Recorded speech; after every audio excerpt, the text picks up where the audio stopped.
Bonjour, je suis Arnaud Lemarchand, je suis enseignant-chercheur en économie ici, mais j'ai passé une habilitation à diriger la recherche en sociologie. Et donc mes travaux sont croisement, ce qu'on pourrait appeler une sociologie économique.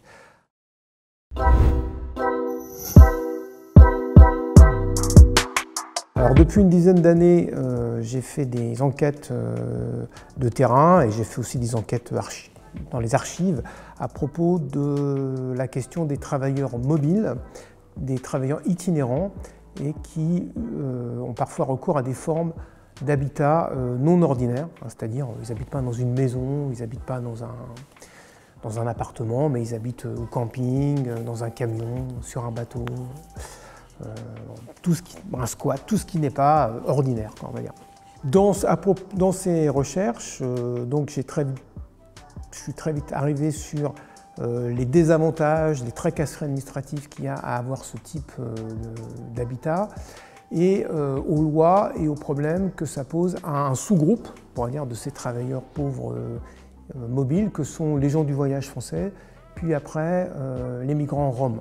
Ces deux groupes avaient un surcroît de précarité, puisqu'en fait il y avait des statuts qui s'appliquaient à leur cas.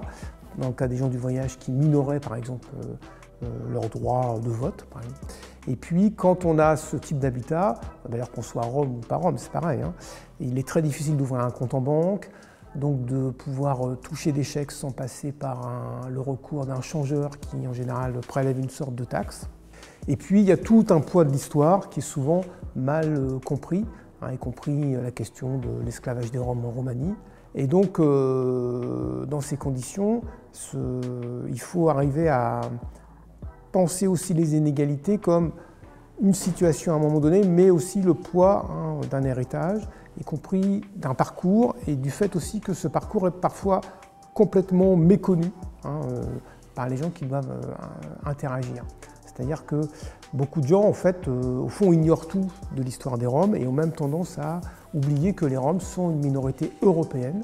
Et je pense donc que si on doit comprendre les inégalités et les égalités en Europe, il faut s'interroger sur le parcours de certaines minorités européennes, ce qui nous permet de comprendre mieux en retour comment fonctionne le système général. Voilà.